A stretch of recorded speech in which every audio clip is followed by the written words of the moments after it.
మంచిర్యాల జిల్లా చెన్నూరు నియోజకవర్గంలో పలు అభివృద్ధి కార్యక్రమాల్లో పాల్గొన్నారు ఎమ్మెల్యే వివేక్ వెంకటస్వామి. ప్రజాపాలన వారోత్సవాల్లో పాల్గొని ప్రభుత్వ కార్యక్రమాలను వివరించారు. రోడ్డు నిర్మాణ పనులు ప్రారంభించారు. సీఎంఆర్ఎఫ్ చెక్కులు పంపిణీ చేశారు. కాంగ్రెస్ ప్రభుత్వం ఇచ్చిన మాటకు కట్టుబడి ఉందని తెలిపారు. పేదల కోసం పనిచేసే ఏకైక సర్కార్ కాంగ్రెస్ సర్కార్ అని చెప్పారు.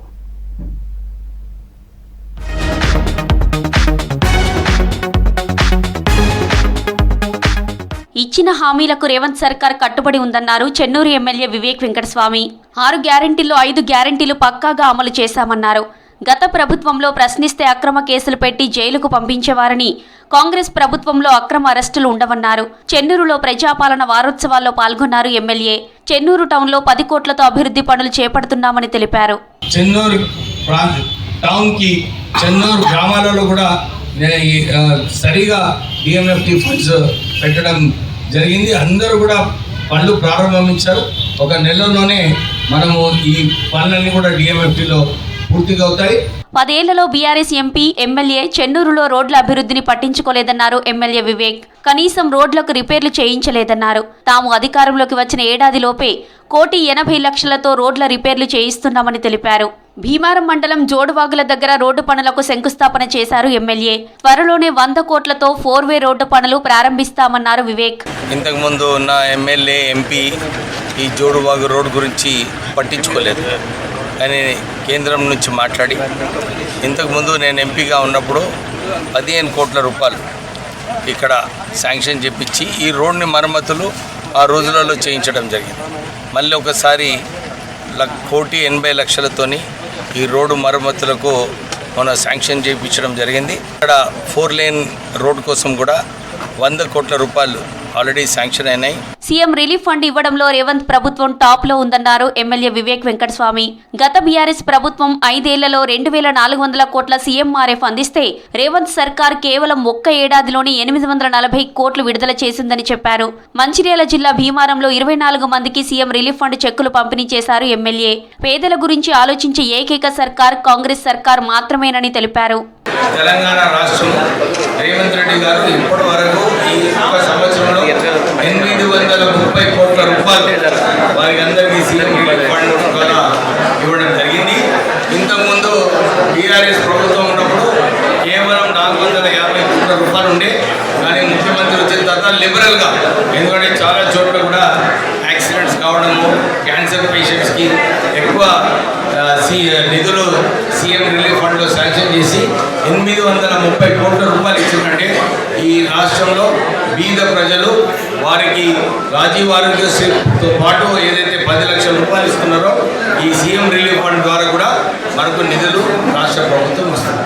మంచిర్యాల జిల్లా జయపూర్ మండలం టేకుమట్ల గ్రామంలో ఇటీవల రైల్వే ట్రాక్ గుంతలో పడి చనిపోయిన రాజ్ కుమార్ కుటుంబాన్ని పరామర్శించారు ఎమ్మెల్యే వివేక్. సింగరేణి సంస్థతో మాట్లాడి రాజ్ కుమార్ కుటుంబానికి 15 లక్షల ఎక్స్గ్రేషియా అందించారు.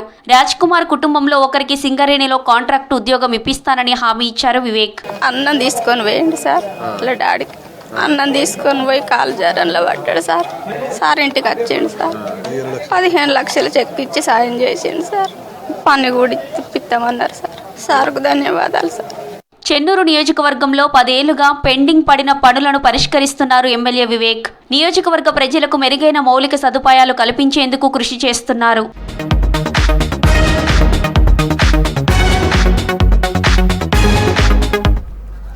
పెద్దపల్లి జిల్లా రామగుండం సింగరేణి RG2లో మైన్ యాక్సిడెంట్పై ఎంపీ గడ్డం వంశీకృష్ణ ఆరా తీశారు.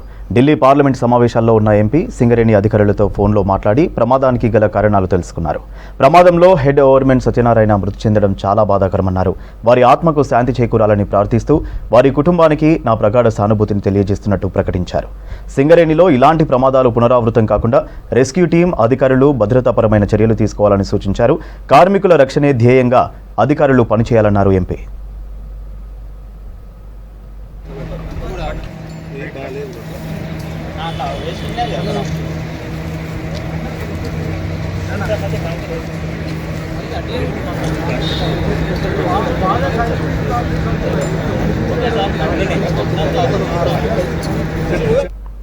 వరంగల్లో రిటైర్డ్ ఉద్యోగి రాజమోహన్ దారుణ హత్యకు గురయ్యారు. కాళ్ళు చేతులు కట్టేసి చంపి కారులో శవాన్ని వదిలేసి వెళ్లారు దుండగులు. సీసీ ఫుటేజ్ ఆధారంగా దర్యాప్తు చేస్తున్నారు పోలీసులు. రాజమోహన్ ఒంటిపై లక్షల రూపాయల విలువైన బంగారం ఉండేదని, బంగారం కోసమే హత్య చేసి ఉంటారని అనుమానాలు వ్యక్తమవుతున్నాయి.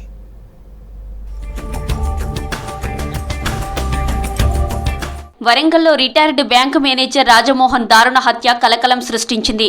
అతని కారులోనే తాళ్లతో కాళ్ళు చేతులు కట్టేసి దారుణంగా చంపేశారు దుండగులు.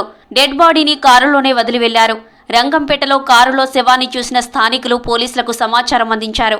హత్యకు గల కారణాలపై ఆరా తీస్తున్నారు పోలీసులు.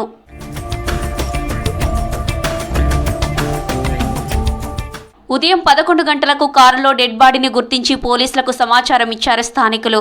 సీసీ ఫుటేజ్ ఆధారంగా దర్యాప్తు చేస్తున్నారు పోలీసులు. తెల్లవారుజామున 3:30కు ఓ వ్యక్తి మాస్క్ ధరించి కారు తీసుకొచ్చి రంగంపేటలో పార్కు చేసినట్టు గుర్తించారు. కారులో ఉన్న డాక్యుమెంట్స్, ఐడి కార్డు ఆధారంగా హత్యకు గురైన వ్యక్తి రాజమోహన్గా గుర్తించారు. హనుమకొండలోని రాఘవేంద్ర నగర్ కాలనీలో నివాసం ఉంటున్న రాజమోహన్ వడ్డేపల్లి ఏపీజీవీబీ బ్రాంచ్ మేనేజర్గా పనిచేసి రిటైర్ అయ్యారు.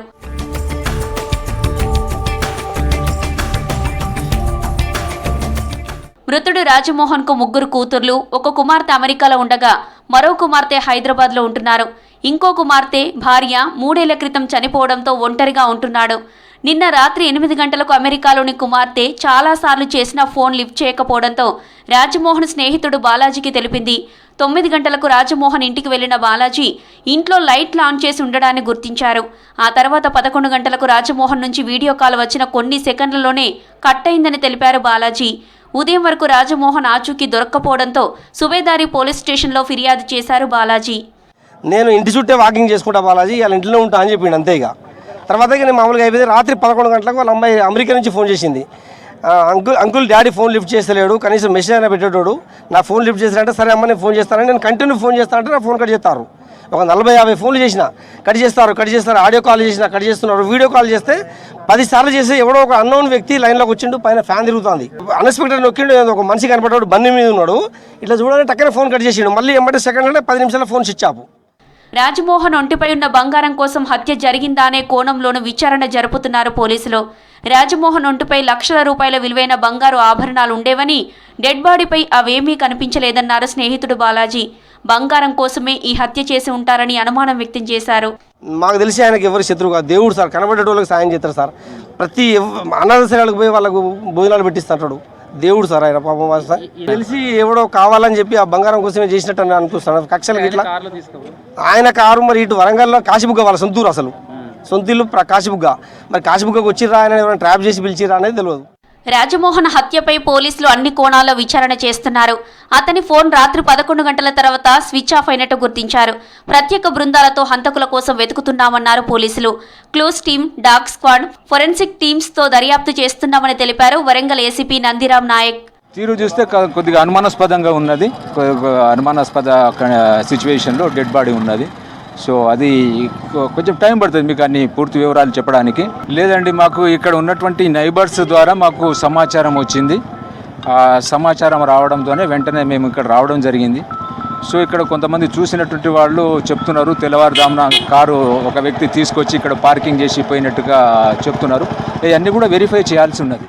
రాజమోహన్ను తాళ్లతో బంధించడం, ఒంటిపైన తీవ్ర గాయాలు ఉండడం అనేక అనుమానాలకు తావిస్తోంది. బంగారం కోసమే హత్య జరిగిందా, వేరే కారణాలున్నాయా అనే కోణంలో పోలీసులు ఇన్వెస్టిగేషన్ చేస్తున్నారు. ఉమ్మడి ఆదిలాబాద్ జిల్లాలోని ట్రిపుల్ ఐటీలో సమస్యల పరిష్కారానికి కార్యాచరణ సిద్ధమవుతోంది.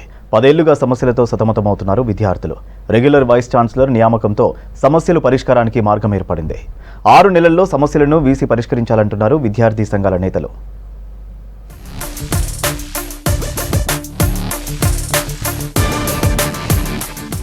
గ్రామీణ విద్యార్థులకు ఇంజనీరింగ్ విద్యను అందించేందుకు 2008 నిర్మల్ జిల్లా బాసరలో Rajiv Gandhi university of knowledge technology triple ఐటీని ఏర్పాటు చేశారు. 1000 మంది విద్యార్థులతో ప్రారంభమైన ట్రిపుల్ ఐటీలో ప్రస్తుతం 8690 మంది విద్యార్థులున్నారు. అయితే 10 ఏళ్లుగా సమస్యలతో ఇబ్బందులు పడుతున్నారు ట్రిపుల్ ఐటీ విద్యార్థులు.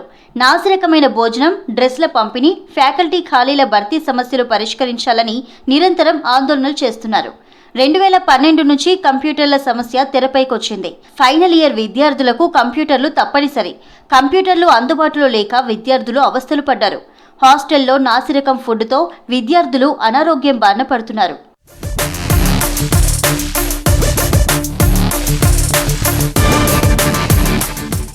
ఐటీలో సమస్యలను పరిష్కరించాలంటున్నారు విద్యార్థి సంఘాల ప్రతినిధులు. విద్యార్థుల సమస్యలు, మౌలిక సదుపాయాలు, కౌన్సిలింగ్ పై ప్రత్యేక దృష్టి పెట్టాలంటున్నారు.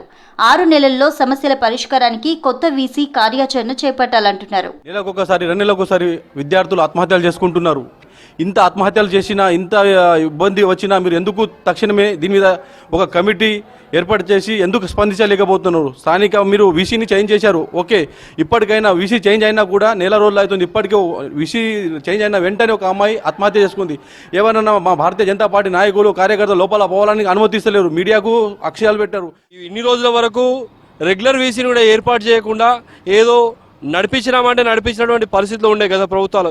ఇప్పుడు కొత్తగా వచ్చిన ప్రభుత్వం పాత వీసీ కారణంగా ఏవైతే సమస్యలు వెలువెత్తినో వాటి పరిష్కారం కోసము ఇప్పుడు రెగ్యులర్ వీసీని ఏర్పాటు చేయడం జరిగింది. అయినా కూడా ఆ సమస్యల పరిష్కారం అనేది పూర్తిగా జరగడం లేదు. మొన్నటికి మొన్న చూసుకుంటే కొత్త వీసీ గారు వచ్చిన తర్వాత కూడా ఆత్మహత్యలు జరుగుతూ ఉన్నాయి. లోపల అనేక రకాల సమస్యలు వెల్లువెత్తా ఉన్నాయి. అక్కడ సరైన మౌలిక వసతులు లేవు. ఐటీలో సమస్యలు, విద్యార్థుల ఆందోళనలతో ప్రతి ఏటా విద్యార్థుల సంఖ్య తగ్గుతూ వస్తోంది. విద్యార్థులకు అనుగుణంగా వసతులు కల్పించడం లేదనే ఫిర్యాదులున్నాయి. రెగ్యులర్ వీసీ లేకపోవడంతో సమస్యలు పరిష్కారం కావడం లేదు. 6 ఏళ్ల ఇంజనీరింగ్ కోర్సులో ఏటా 1500 మంది వరకు కొత్త అడ్మిషన్లు వస్తున్నాయి. ఇన్ని వేల మంది విద్యార్థినులకు 4 కేర్ టేకర్స్ విధులు నిర్వహిస్తున్నారు. విద్యార్థుల సంఖ్యకు తగినట్లు ల్యాప్టాప్స్, యూనిఫామ్స్ అందించడం లేదంటున్నారు విద్యార్థి సంఘాల నేతలు.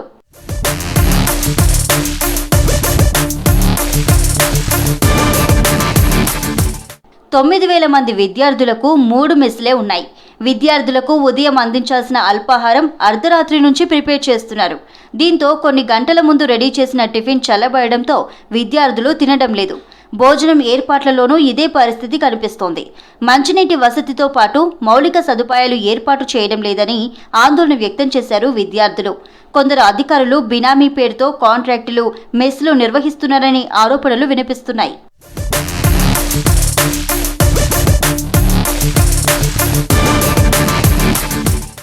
ఐటీలో సమస్యలపై 3 ఏళ్లుగా విద్యార్థులు ఆందోళనలు చేస్తున్నారు. పీసీసీ ప్రెసిడెంట్గా ఉన్న సమయంలో సీఎం రేవంత్ రెడ్డి ఐటీ కళాశాలను సందర్శించారు. కాంగ్రెస్ ప్రభుత్వం రాగానే సమస్యలను పరిష్కరిస్తామని హామీ ఇచ్చారు. గతంలో సీఎం హామీతో ఐటీ సమస్యల పరిష్కారంపై ఫోకస్ పెట్టారు కొత్త వైస్ ఛాన్సలర్ గోవర్ధన్. ఇక వీలైనంత త్వరగా సమస్యలు పరిష్కరించాలంటున్నారు విద్యార్థి సంఘాల నేతలు. విద్యార్థి ఉద్యమాన్ని పరిగణకు తీసుకొని ఇక్కడి సమస్యలను పరిష్కరించాలని సదుద్దేశంతో అప్పటి ఇన్ఛార్జ్ వీసీ అసమర్థుడు వెంకటరమణను తన విధుల నుంచి 2 జోడు పనుల నుంచి తొలగించింది. మీడియా అందరి సహకారము, లోకల్ వాళ్ళ సహకారంతో నాడు మేము ఆయన మీద కొట్లాడితే ప్రభుత్వము, ప్రజాపాలన పేరుతో వచ్చిన ప్రభుత్వము ఆయన మీద 2 జోడు పనులు తొలగించి చర్యలు తీసుకుంది. త్వరలో విజిలెన్స్ ఎంక్వైరీ జరగబోతోంది. ఐటీ విద్యార్థుల సమస్యలకు ప్రభుత్వం శాశ్వత పరిష్కారం చూపించాలంటున్నారు విద్యార్థి సంఘాల నేతలు. సికింద్రాబాద్ గణేష్ టెంపుల్ నుంచి మొదలైన అయ్యప్ప స్వాముల మహాపాదయాత్ర 28వ రోజుకు చేరింది. అయ్యప్ప మాలధారులు పుదుచిత్రం నుంచి నమక్కల్కు చేరుకున్నారు. స్వాములకు రమేష్ రెడ్డి పందిరిపల్లి, చల్ల చిన్న నరసియాన్ భిక్ష ఏర్పాటు చేశారు. భిక్ష స్వీకరించిన స్వాములు ఇవాళ రాత్రి 13 పాలయంలో బస చేయనున్నారు. స్వామివారి భజనలు, పాటలు పాడుతూ పాదయాత్రలో గురుస్వాములు R L Nayak, P Naveen Yadav, S Srikanth, S Sudhakar, Rinku స్వాములు పాల్గొన్నారు.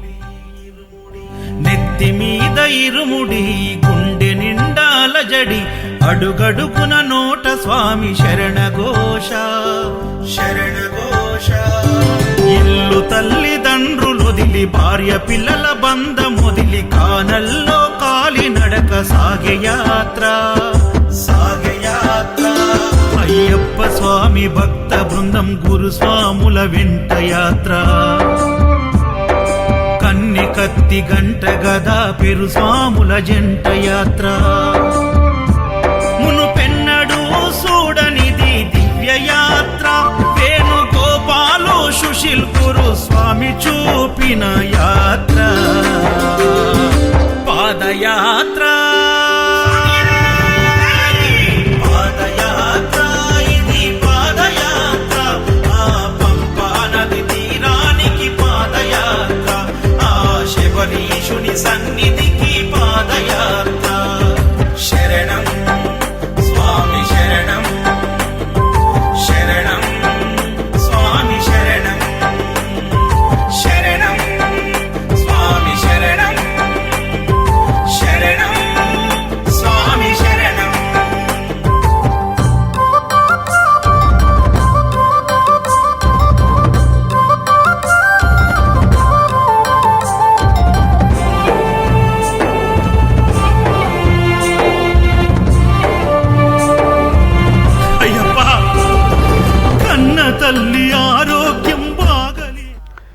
ఉమ్మడి ఆదిలాబాద్ జిల్లాలో చారిత్రాత్మక ప్రాచీన కట్టడాలు నిరాధరణకు గురవుతున్నాయి. ప్రధానమైన గోండురాజుల కోట శిథిలావస్థకు చేరింది. గత పాలకులు కోటల సంరక్షణను నిర్లక్ష్యం చేశారనే ఆరోపణలు వస్తున్నాయి. చరిత్ర సంస్కృతి చిహ్నాల సంరక్షణకు చర్యలు చేపట్టాలని డిమాండ్ చేస్తున్నారు చరిత్రకారులు. పురావస్తు శాఖ గోండుకోట పూర్వ వైభవం దిశగా అడుగులు వేస్తున్నారు అధికారులు. ఆదివాసీ సంస్కృతికి చిహ్నమైన గోండురాజుల కోటపై స్పెషల్ స్టోరీ.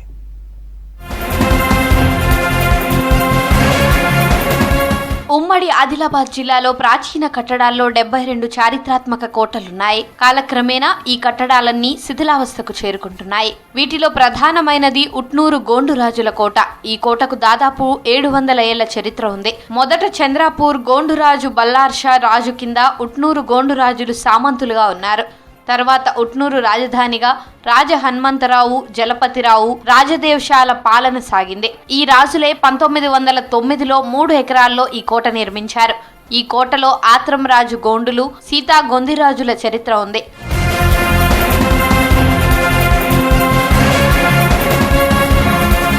గోండుల నైపుణ్యంతో ఉట్నూరు కోటను అద్భుతంగా నిర్మించారు గోండు పాలకులు. కోట చుట్టూ 8 అడుగుల లోతైన కందకం ఏర్పాటు చేశారు. తూర్పు భాగంలో పటిష్టమైన కలపతో ప్రధాన ప్రవేశ ద్వారం పెట్టారు. కోటలో ఇటుక, సున్నంతో ప్రహరీ గోడలు, బురుజులు పటిష్టంగా కట్టారు. లోపలి ద్వారానికి ఒకవైపు దర్బార్కు చేరుకునే మెట్లు, మరోవైపు దిగుడు బావి కట్టారు. రాజకుటుంబ స్త్రీల కోసం స్నానవాటికలు, రాతి గదులు ఏర్పాటు చేశారు. కోట వివరాలు, అప్పటి చరిత్రకు సంబంధించిన విషయాలన్నీ కోట లోపల గోండు లిపిలో రాసి ఉన్నాయి. కోటలో ఒక ఫిరంగి కూడా ఉంది. ప్రతి సంవత్సరం ఆదివాసీలు ఇక్కడ ప్రత్యేక పూజలు నిర్వహించడం ఆనవాయితీ.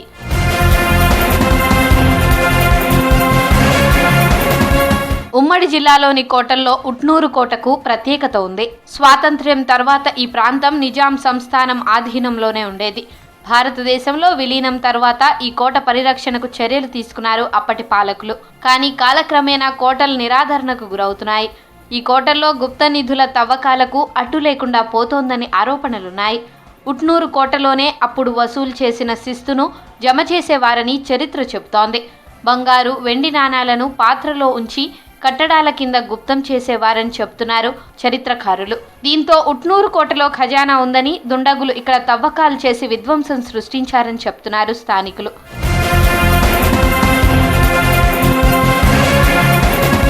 ప్రాచీన కట్టడాలకు ఆదిలాబాద్ జిల్లా పుట్టినీళ్లుగా ఉందన్నారు చరిత్రకారులు, స్థానికులు. ఆదివాసీల అద్భుత కళాఖండంగా ఉట్నూరు కోట పేరుగాంచిందని చెప్తున్నారు. ఈ కోట నిర్మాణంలో గోండురాజుల నైపుణ్యం, కోటలో అరుదైన వృక్ష సంపదతో జీవ వైవిధ్యం ఉందంటున్నారు. ఇది గోండు రాజుల యొక్క పరిపాలనకు, వారి పరిపాలన దక్షతకు ఉన్నటువంటి ఆధారం కనుక అంతకుముందు శిథిల వ్యవస్థలు ఉన్నప్పుడు పలు మాధ్యమాలు ఏవైతే ఉన్నాయో వాటి ద్వారా ప్రభుత్వానికి విన్నవించడం అనేటువంటి జరిగింది. ప్రభుత్వం స్పందించి దీనికోసం దాదాపు 3 కోట్ల రూపాయలు ఖర్చు చేసి ఇప్పుడు కోటను పునర్నిర్మాణం చేస్తున్నారు. ఇది పునర్నిర్మాణం కింద అయితే భవిష్యత్ తరానికి ఆ గోండు రాజుల యొక్క పరిపాలన విధానం ఇలా ఉండే వాళ్ళ సాంస్కృతిక ఆధారాలు ఇలా ఉన్నాయని తెలపడానికి ఆస్కారంగా ఉంటుంది. కనుక గోండుల కాలంలో ఇక్కడ కోట చాలా అభివృద్ధి చెందుతుంది. అక్కడ ఎంట్రన్స్ గేట్ ఉంటుంది, చాలా గొప్ప 28 ఫీట్ల ఎత్తులో ఎంట్రన్స్ గేట్ ఉంది.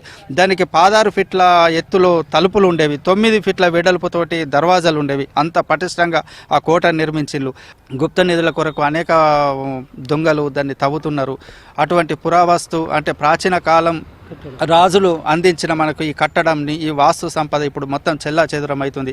ప్రభుత్వం దీని మీద శ్రద్ధ తీసుకొని ఇటువంటి కోటను పటిష్టపరిచి భావి తరాలకు ఇప్పుడున్న సంస్కృతిని అందించాలని కోరుతున్నారు. శిథిలావస్థకు చేరిన గోండురాజుల కోటకు పూర్వ వైభవం తీసుకురావాలంటున్నారు స్థానికులు. గుప్త నిధుల తవ్వకాలను అరికట్టి కోటను పునఃనిర్మించాలని కోరుతున్నారు. ఆదివాసి చరిత్రను నిలిపేటటువంటి ఈ కోట, ఆత్రం రాజుల కోట, ఒక చారిత్రక ఆనవాళ్లుగా నిలిచేటటువంటి కోట పునర్నిర్మాణం జరగడం చాలా ఆనందదాయకం. ఇవి బులెటిన్ అప్డేట్స్.